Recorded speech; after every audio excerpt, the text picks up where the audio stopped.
Okay, तो आज हमने करना है मास्टर कैम्प 2020 स्टार्ट। ठीक है, शुरू से बिल्कुल करते हैं कि अगर हमारे को मास्टर कैम्प स्टार्ट करना हो या उसमें कोई मॉडल बनाना हो या उसमें कोई ड्राइंग बनानी हो या उसमें कोई प्रोग्राम बनाना हो तो कैसे करें। ठीक है, तो सबसे पहली चीज़ तो जो हमारे को एनवायरनमेंट नज़र आ रहा है, इसमें यहाँ पे देखो व्यू में ऑप्शंस होती हैं एक्सिस की। एक एक्सिस की ऑप्शन है, एक ये कोऑर्डिनेट सिस्टम की ऑप्शन है, ये ऑन कर लेनी है हमारे को। ठीक है, यहाँ पे भी कुछ चीज़ें नज़र आ रही हैं, टूल पाथ्स हो गया, सॉलिड हो गया, प्लेन हो गया, आर्ट हो गया, है ना। तो जो जो चीज़ें हम ऑन करते जाएंगे वो यहाँ पे नज़र आती हैं। अगर मान लो मैंने यहाँ से टूल पाथ बंद कर दिया तो यहाँ से जा रही है। जो चीज़ हमारे को चाहिए, रिसेंट चाहिए, प्लेन चाहिए, सॉलिड चाहिए, आर्ट चाहिए, तो हमारे को इसमें टूल पाथ, प्लेन और लेवल ये मेन चाहिए फिलहाल। ठीक है, तो मैंने टूल पाथ ऑन कर दिया।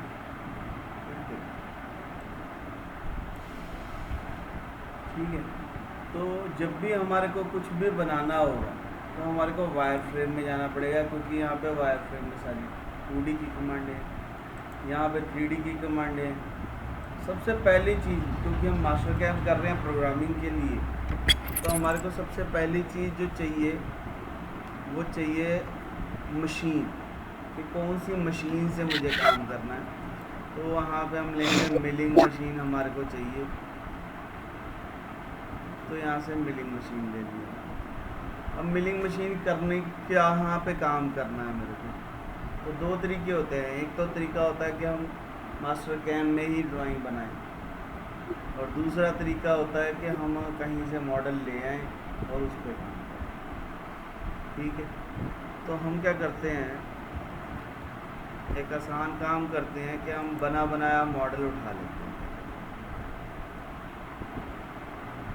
मान लो मेरे पास एक मॉडल पड़ा है,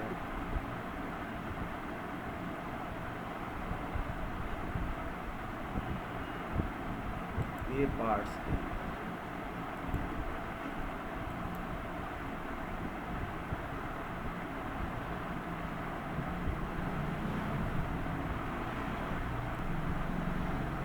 तो ये हमारे पास बहुत सारे पार्ट पड़े हैं। इसको थोड़ा सा बड़ा करके देख लेते हैं।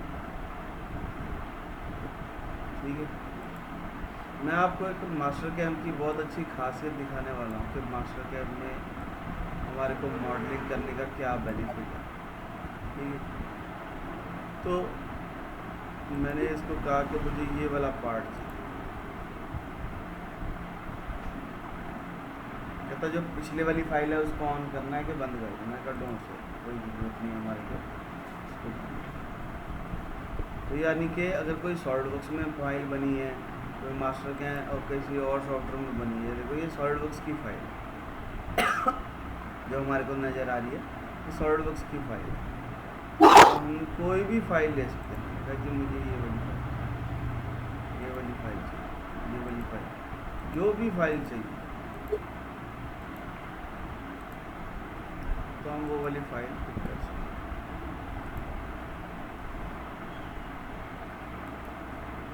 आइसोमेट्रिक कर देंगे, ठीक है। अभी तक जो भी ये हमारा पार्ट है, ये हमारा जीरो। यहाँ पे एक कमांड होती है ट्रांसफॉर्म के अंदर, मूव टू ओरिजिन। जिस पॉइंट पे मैं क्लिक कर दूंगा ये सारा का सारा मॉडल वो वाला पॉइंट ओरिजिन हो जाएगा, मूव टू ओरिजिन।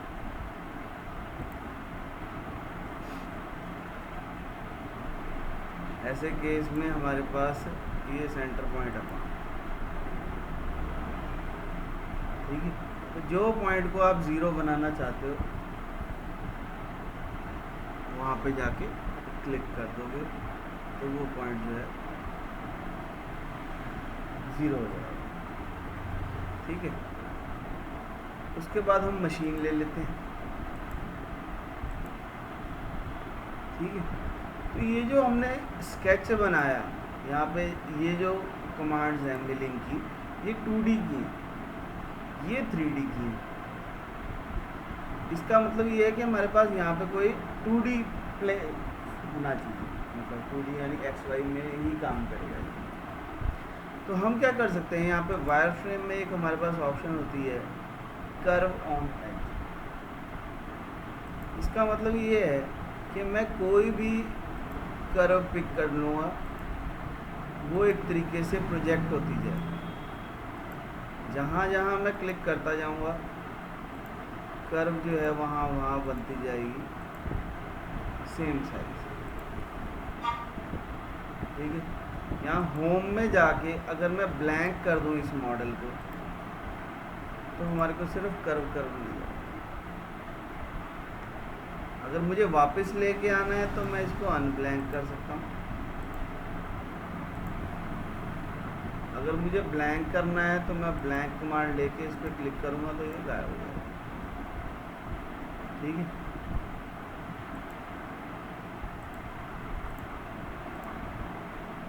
एक हमारे को चाहिए यहाँ पे मशीन देने के बाद सेकंड चीज़ जो हमेशा चाहिए होती है वो होता है स्टॉक।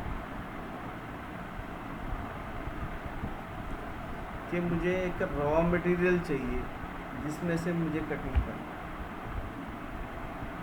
तो यहाँ पे लिखा है स्टॉक सेटअप।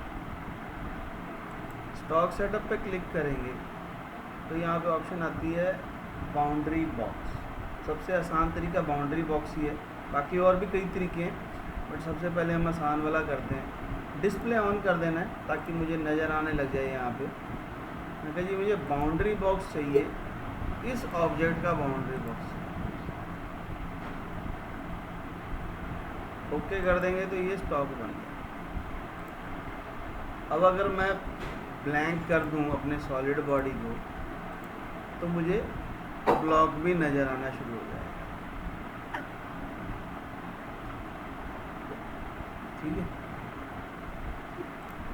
अब हमारा ये स्केच बन गया है। ठीक है, तो हमने क्या करना है, हमने एक टूल पाथ लेना है। कौन सा लेना है, कंटूर भी ले सकते हैं, यहाँ पे बहुत सारे टूल पाथ हैं, फेसिंग का भी ले सकते हैं। ठीक है, अलग अलग कोई भी ले सकते हैं। तो मैंने कहा जी मुझे कंटूर का लेना है। तो हमने जो कर्व सेलेक्ट करेंगे उसके अलोंग कंटूर टूल पाथ बनने लग जाएगा। मैंने कर्व सेलेक्ट की, देखो इसकी डायरेक्शन इधर को जा रही है। ओके करेंगे तो ये हमारे पास 2D टूल पाथ का फॉर्मेट खुल जाएगा। ठीक है, जो भी चीज़ चेंज होनी है इसको एक्चुअली बोलते हैं पैरामीटर। ये देखो यहाँ पे लिखा हुआ है पैरामीटर, इस पर क्लिक करेंगे तो भी यही पैरामीटर खुलने वाला है। ठीक है, ये पैरामीटर खुले हैं, किसके खुले हैं, कंटूर टूल पाथ के खुले हैं। यहाँ पे चेंज ज्योमेट्री लिखा है, एक चेन हमने सेलेक्ट की हुई है। ठीक है, सेकंड चीज़ मोस्ट इम्पॉर्टेंट जो भी किसी भी टूल पाथ को बनाने के लिए होती है वो होती है टूल। तो यहाँ पे एक टूल की लाइब्रेरी है, जिस लाइब्रेरी में से अभी 2 टूल नज़र आ रहे हैं। हमने कहा नहीं, मुझे सारे टूल देखने हैं। फिल्टर में जाके ऑल तो ये ऑल टूल नज़र आने लगे। मैंने कहा नहीं, फिल्टर में जाके मुझे सिर्फ एंड मिल देखनी है, तो ये सिर्फ एंड मिल नज़र आने लगे। ठीक है, तो मान लो मैंने एक 6 mm का फ्लैट एंड मिल ले लिया, तो और कुछ नहीं चाहिए गया, सिर्फ हमने 6 mm का फ्लैट एंड मिल लिया और इसको कर दिया ओके। तो यहाँ पे देखो हमारे पास एक कर्व नज़र आने लग गई ब्लू कलर की। ये हमारा है टूल पाथ। जिस टूल पाथ पे क्लिक कर देंगे, प्ले करेंगे, तो ये जो स्केच है, ये जो टूल है उस कर्व के देखो बाहर वाली साइड चल गया। यहाँ से हम स्पीड तेज ज़्यादा कम कर सकते हैं। ठीक है, चाहे तो हम अपना जो हमने ब्लैंक किया हुआ है उसको ला सकते हैं, पर इसका कोई फ़ायदा नहीं है, वो तो सिर्फ देखने के लिए है, सिर्फ सुंदर लगने के लिए है, क्योंकि हम उसकी कर्व के ऊपर काम कर रहे हैं, जो कर्व हमने एक्सट्रैक्ट करनी है।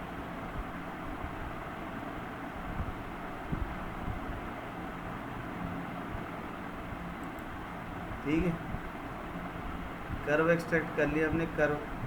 पर प्रॉब्लम क्या है, अगर मैं इसको फ्रंट व्यू से दिखाऊँ, राइट क्लिक करके फ्रंट व्यू, तो ये देखो वायर फ्रेम कर लेते हैं, यहाँ से वायर फ्रेम होगा ये देखो, ये बिल्कुल ऊपर ऊपर चला। अब मैं अगर टूल पाथ चला के दिखाऊँ, टूल पाथ पे जस्ट लेफ्ट क्लिक करना है और टूल पाथ चलने लग जाएगा।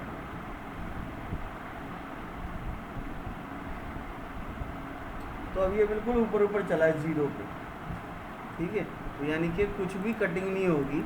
राइट क्लिक करके आइसोमेट्रिक व्यू कर देंगे तो ये आइसोमेट्रिक हो जाएगा। यहाँ से शेड चेंज कर देंगे तो शेड चेंज हो जाएगा।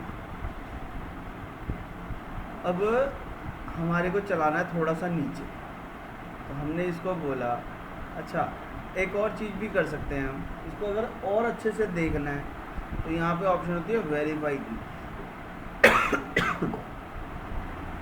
वेरीफाई करेंगे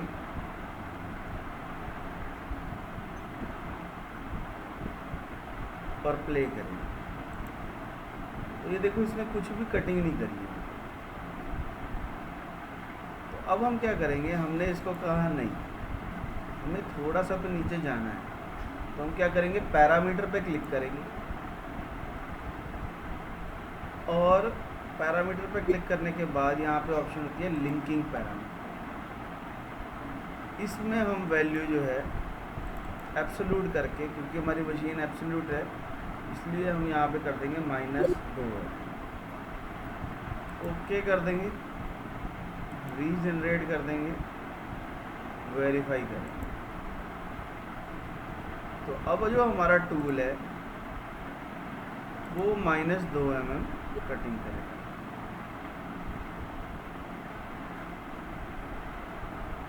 ठीक है, पर ये एक यू सा बन गया। इसको बोलते हैं लीड इन लीड आउट। भाई एंट्री कैसे लेनी है और एग्जिट कैसे लेनी है। वैसे तो मुझे कोई फ़र्क नहीं पड़ता क्योंकि ये जगह कटिंग होनी ही है, पर अगर मैं चाहता हूँ कि ये यू ना बने, वैसे तो ये अच्छी बात है, बनना चाहिए, ठीक है। पर अगर हम चाहते हैं कि नहीं बने तो हम क्या करेंगे, पैरामीटर में जाएंगे और लीड इन लीड आउट को बंद करें। और जब भी यहाँ पे रेड क्रॉस लग जाए तो इसका मतलब है इस टूल पाथ को रीजनरेट करने की ज़रूरत है। तो हम यहाँ पे रीजनरेट पे दबाएंगे तो ये टूल पाथ जो है रीजनरेट हो जाएगा, यानी लीड इन लीड आउट हमने बंद कर दिया। टूल पाथ पे क्लिक किया, प्ले किया, तो ये 2 mm का कट लगा। पर अगर हम असली में बात करें 2 mm कट की, तो 2 mm का कट लगाना कोई अक्लमंदी नहीं है, ठीक है। तो हमारे को लगाने छोटे छोटे कट। तो हम क्या करेंगे, यहाँ पे पैरामीटर में जाएंगे और यहाँ पे डेप्थ ऑफ कट ऑन कर लेंगे। तो हमने उसको कहा कि मुझे 0.5 का कट मारना। कहाँ तक जाना है, -2 तक। तो यानी कि -0.5 के 4 कट लगेंगे। अब 4 कट लगाने हैं, पर मुझे हर बार कटिंग करने के बाद ऊपर नहीं उठना, टूल नीचे जाना चाहिए। तो कीप टूल डाउन ऑन कर, ओके करेंगे और फिर से रीजनरेट दबाएंगे। तो अब यहाँ पे अगर हम ध्यान से देखेंगे तो हमारे पास 4 कट है। अगर मैं इसको वेरीफाई करने की कोशिश करूं, टूल पाथ के ऊपर अगर मैं राइट क्लिक कर दूं, लेफ्ट क्लिक करता हूं तो टूल पाथ यहीं पे आ जाता है, ठीक है। यहाँ से हम स्पीड वगैरह ऑन कर सकते हैं। अगर मैं ये ऑन कर दूं तो कलर भी नज़र आने लग जाएगा। यहाँ पे पहला बटन है,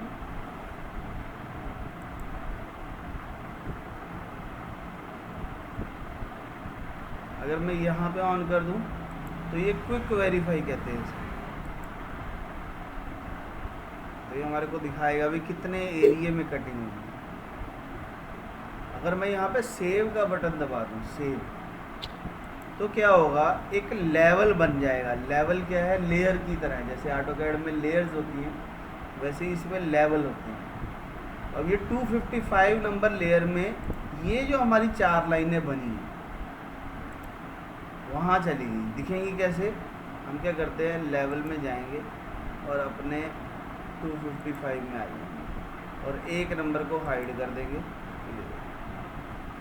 अब ये टूल पाथ नहीं नज़र आ रहा हमारे को, ये हमारे को लाइनें नज़र आ रही। ये भी लाइन है, ये भी लाइन है, ये भी लाइन है, ये भी लाइन है। तो जो हमारा टूल पाथ था वो लाइनों में कन्वर्ट हो गया। ठीक है, फ़ायदा इसका बाद में समझाऊंगा, पर हम कर सकते हैं ऐसे। मतलब कहने का भाव ये है, अगर यहाँ पे एक्स बंद कर देंगे विजिबल, तो अब ये 255 नज़र नहीं आ रहा। अब जो नज़र आ रहा है वो टूल पाथ नज़र आ रहा है। ठीक है, तो यहाँ पे टूल पाथ है। अगर टूल पाथ को भी हाइड करना है तो यहाँ पे क्लिक कर दो, तो यहाँ से टूल पाथ भी हाइड हो जाएगा।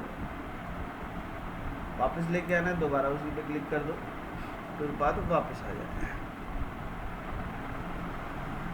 पैरामीटर में गए, डेप्थ ऑफ कट दे दिया हमने, कितने का कट लगाना है वो भी बता दिया हमने। ठीक है, अब मुझे छोड़ना स्टॉक। रफिंग कर रहे हैं अगर हम, तो हमारे को फिनिशिंग के लिए स्टॉक छोड़ना। तो यहाँ पे लिखा हुआ है stock to leave on wall. तो मैंने कहा जी मुझे 1 mm मटीरियल छोड़ना है वॉल्स के। ओके करेंगे, फिर से रीजनरेट दबाएंगे। हमेशा रीजनरेट तो दबाना ही पड़ेगा और वेरीफाई करेंगे।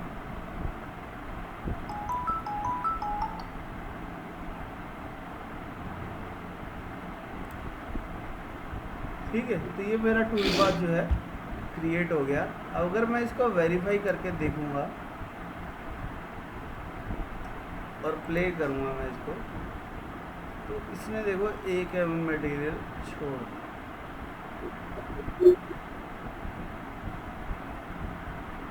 अगर मैं पैरामीटर में जाके लेफ़्ट या राइट कर दूं, तो ये अपनी जगह चेंज कर लेगा। अभी बाहर वाली साइड कटिंग कर रहा था, अंदर कर देंगे तो ये अंदर चला गया। देखो हमारे को दिख नहीं रहा क्योंकि वो उसके अंदर घुस गया। तो ये अपने आप में इस वक्त गलत है। कई बार हो सकता है कि ये ठीक जगह हो, पर गलत है ये इस टाइम। तो हम इसको वापस लेफ्ट ही कर दें। अब मान लो बाद में मुझे याद आया कि मुझे यहाँ पे भी कटिंग करनी थी और यहाँ पे भी कटिंग करनी थी, तो हम क्या करेंगे, ज्योमेट्री में जाएंगे और यहाँ पे जाके राइट क्लिक करके ऐड। अभी देखो मैंने यहाँ पे कर्व बना नहीं रखी, पिछली बारी हमने एक्सट्रैक्ट की थी तो सिर्फ वैसे ही की थी समझने के लिए, उसकी ज़रूरत नहीं है। हम यहाँ से 3D करके ये 3D कर दो, ये 2D है, ये 3D। मैंने कहा मुझे 3D की ही कर्व सेलेक्ट करनी, तो मुझे बनाने की ज़रूरत नहीं। ओके ओके,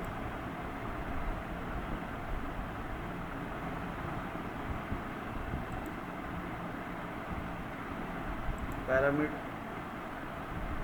हम यही सेम चीज़ यहाँ से भी कर सकते हैं। टूल पाथ टाइप में गए, ये चेंज ज्योमेट्री है, इसको बंद कर दिया, 0 हो गई।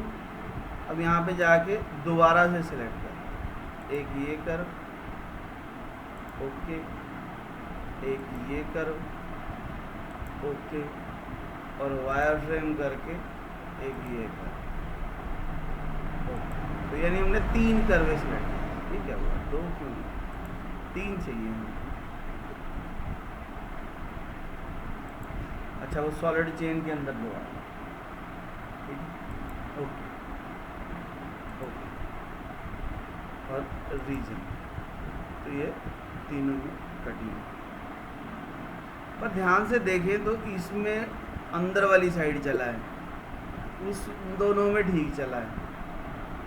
तो हमारे को क्या हुआ, हमारी जो चेंज ज्योमेट्री है, एक ये है, एक ये है और एक ये है।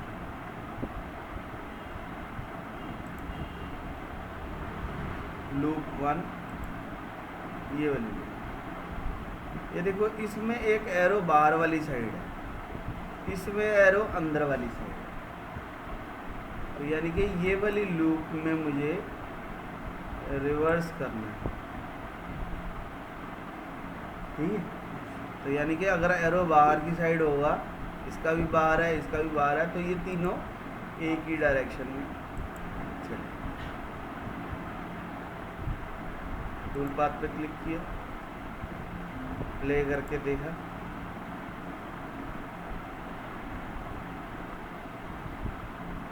तो अब ये तीनों कटिंग हो गई।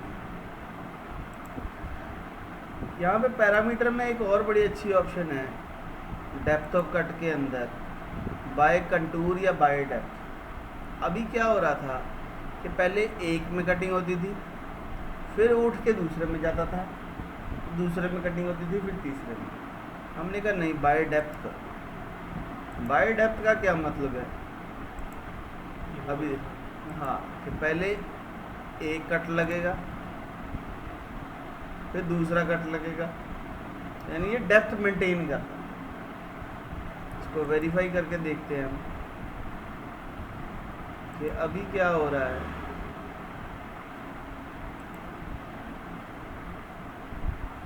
ठीक है, दोबारा से देखें, स्पीड स्लो कर लेते हैं। पहले एक कट इसमें लगा, फिर एक कट इधर लगा, फिर एक कट इधर लगा,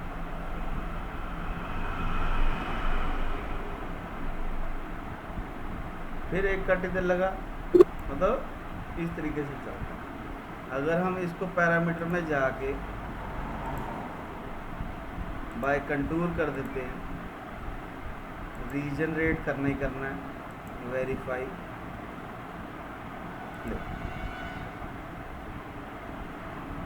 पहले एक में कट लगा, दोबारा से देखते हैं। पहले सारा एक को मेंटेन करेगा। अब मुझे यहाँ पे अगर वायर फ्रेम नहीं देखना तो यहाँ से बंद कर सकता हूँ। अगर मुझे वर्कपीस भी देखना है तो यहाँ से मैं ऑन कर सकता हूँ। स्टॉक को थोड़ा ट्रांसपेरेंट कर सकता हूँ।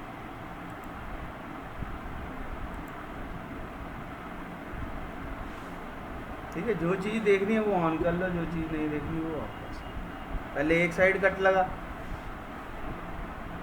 फिर दूसरी साइड कट लगा,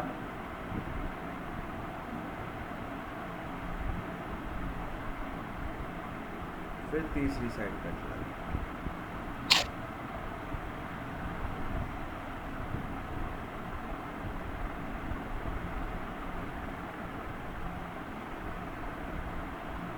कोई भी वीडियो, जो भी मेरी वीडियो, बहुत सारी वीडियो है मेरे यूट्यूब पे, कोई भी वीडियो देखने का बेस्ट तरीका क्या है कि साथ साथ कंप्यूटर ऑन करो।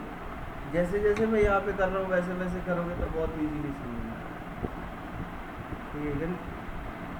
और जो चीज़ समझ में आ जाती है वो नोट करनी होती है। हम उल्टा करते हैं बहुत बार, हम क्या करते हैं, नोट करते हैं साथ साथ, उसका कोई फ़ायदा नहीं है। जो चीज़ समझ आ गई, सपोज करो ये अब हो गया हमारा, अब जो भी समझ में आया वो उसके पॉइंट्स लिखने हैं। मुझे ये भी समझ आ गया, मुझे ये भी समझ आ गया।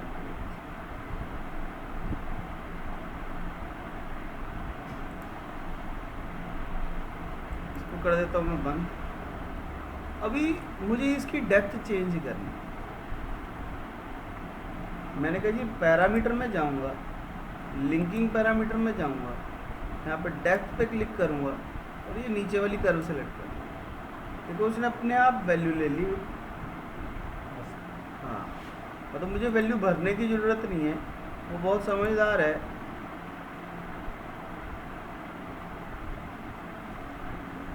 जो एक एम छोड़ा था, हाँ, वो डेप्थ में छोड़ा था, वॉल्स पे छोड़ा। वॉल्स पे।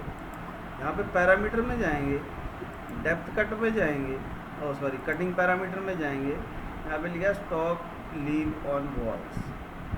अगर मैं यहाँ पे फ्लोर में भी छोड़ देता हूँ एक एम, तो ये 9, अभी हमने 10 -10 था तो ये 9 तक ही जाएगा, बाकी का मटेरियल जो है छोड़ देगा। ठीक है, अब मुझे मान लो सेम चीज़ जितनी भी चीज़ें मैंने यहाँ पे की हैं, यही सेम चीज़ मुझे अंदर वाली साइड भी करना है। नई चीज़ सिखा रहा हूँ मैं। इस टूल पाथ को कॉपी कर लो और इसी टूल पाथ के ऊपर, ओ सॉरी, यहाँ टूल पाथ पे क्लिक करके पेस्ट कर लो और पैरामीटर में जाके कर्व दोबारा सेलेक्ट कर लो।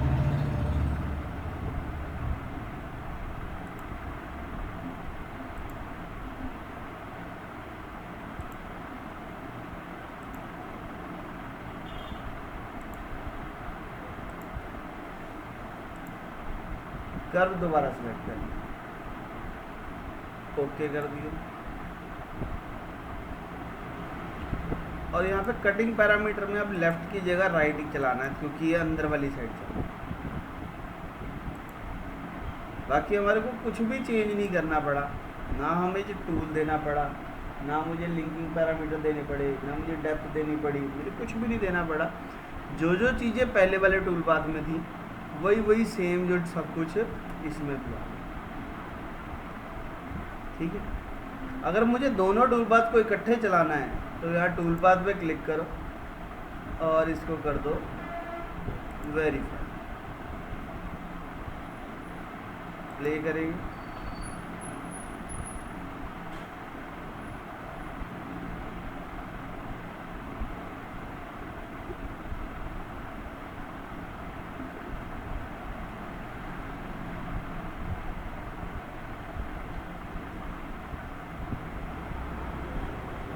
यहाँ से स्टॉक को थोड़ा सा सॉलिड कर लो।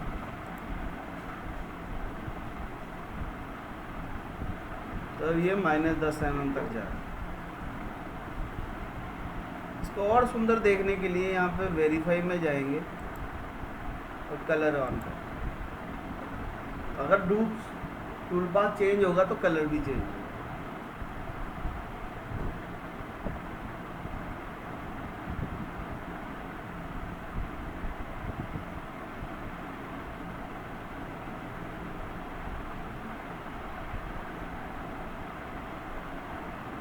अब पहले क्या हो रहा है, पहले ये दोनों हो रहे हैं और तीसरे में ये बाहर वाला हो रहा है। मतलब मैं ये चाहता हूँ कि पहले ये हो फिर दोनों ही हो। तो हम इसका लेवल चेंज कर सकते हैं। यहाँ ज्योमेट्री में जाएंगे, 3 लूप है, थर्ड वाली को पकड़ के ऊपर कर देंगे।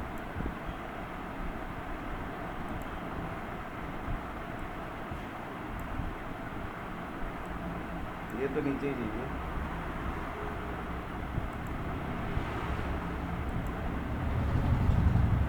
अब ये वाली लूप मेरी जो है, ये देखो येलो कलर में दिखा रही है, ऊपर हो गई। पकड़ के मैंने ऊपर कर दिया बस, और कुछ नहीं किया। दोबारा से रीजनरेट किया। अगर मुझे पर्टिकुलर एक ही चलानी तो जिसके ऊपर टिक टिक लगा होता है वो नज़र आती है, वो वेरीफाई होती है। मतलब तो अगर मुझे नीचे वाला सिर्फ चलाना है तो नीचे वाले पे क्लिक करो और वेरीफाई करो, तो फिर वो पहले वाला नहीं चलेगा, सीधा सेकंड ही चलेगा। ठीक है। तो यानी अगर मैंने 2-3 अलग अलग चेन सेलेक्ट की हुई हैं तो उन दोनों तीनों को हम अलग अलग कर सकते हैं। ठीक है। और किसको पहले चलाना है किसको बाद में चलाना है वो भी हम डिसाइड कर सकते हैं। स्पीड यहाँ से तेज कर सकते हैं। ठीक है। अगर यही चीज़ को मैं और अच्छा देखना चाहता हूँ तो यहाँ पे सिमुलेशन का बटन है, इस पर क्लिक कर दूंगा तो ये देखो मशीन आ गई यहाँ पे।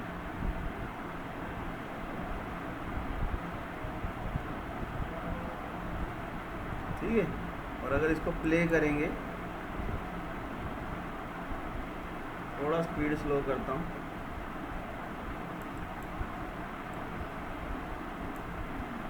यहाँ पे बहुत सारे तरीके की मशीनें हैं, हम किसी भी मशीन के ऊपर ला के इसको देख सकते हैं।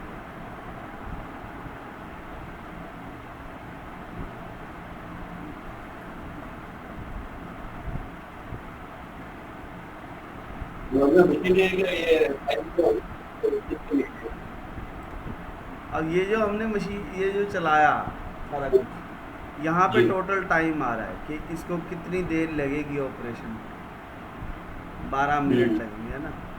अगर मैं दोनों को चला दूँ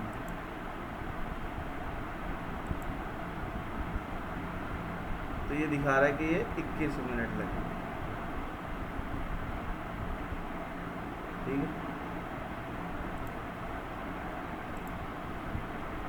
कुछ भी चेंजेस करना है किसी भी टूल पाथ में तो पैरामीटर पे क्लिक करेंगे और कुछ भी चेंजेस करेंगे, ठीक है। जैसे अभी 1 नंबर टूल पाथ सेलेक्ट है तो मैंने कहा जी डेप्थ ऑफ कट में मुझे टेपर बॉल चाहिए, कितने डिग्री, 10 डिग्री। तो ये जो टूल पाथ है 10 डिग्री टेपर हो जाएगा।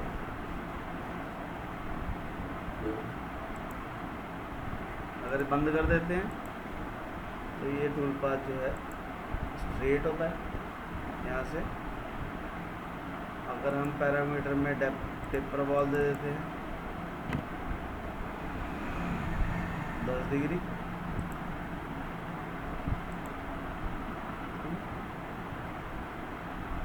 अब जो कटिंग होगी वो 10 डिग्री की होगी।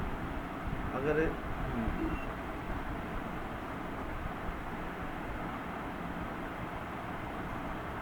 ठीक है, अगर इस चीज़ के अंदर ड्राफ्ट लगा होता तो अब हमारे को इस चीज़ की जरूरत है, ठीक है। मेरे ख्याल से इतना काफ़ी है फर्स्ट डे के हिसाब से कि भाई हम इन सारी चीज़ों को कर करके देखें, ठीक है। हमारे को टूल पाथ क्रिएट करना आ गया, हमारे को टूल पाथ कॉपी करना आ गया, हमारे को कर्व लेनी आ गई, अंदर वाली साइड चाहिए या बाहर वाली साइड चाहिए, डायरेक्शन चेंज करनी आ गई, है ना। बहुत सारी चीज़ें हमने की हैं, तो स्टेप बाय स्टेप इन सबको करके देखना ताकि इजीली समझ में आ सके, ठीक है। और मेरे हिसाब से तो काफ़ी अच्छी वीडियो बनी है, तो लाइक भी करनी है, शेयर भी करनी है, और जितने भी फ्रेंड सर्कल में लोग हैं सबके साथ वीडियो शेयर करना, ठीक है। नेक्स्ट ट्यूटोरियल में हम और चीज़ें देखेंगे। कंटूर में बहुत कुछ है, जैसे 3D भी है, 2D भी है, बहुत सारी चीज़ें हैं कंटूर में अभी बाकी जो हमारे को देखने वाली हैं, तो नेक्स्ट ट्यूटोरियल में वो करेंगे। और इसकी फ़ोटो ज़रूर मुझे व्हाट्सअप करनी है बनाने के बाद, कि जो भी कुछ बनाओ तो उसकी फ़ोटो खींच के मेरे को व्हाट्सअप में भेजो, डिस्क्रिप्शन में मेरा नंबर है, ठीक है। किसी भी वीडियो की डिस्क्रिप्शन में जाएंगे वहाँ नंबर और आईडी मिल जाएगा, ठीक है। अपना नाम भी ज़रूर लिखना है कमेंट बॉक्स में, ताकि पता लगे कौन लोग हैं जो वाकई में बना रहे हैं। जी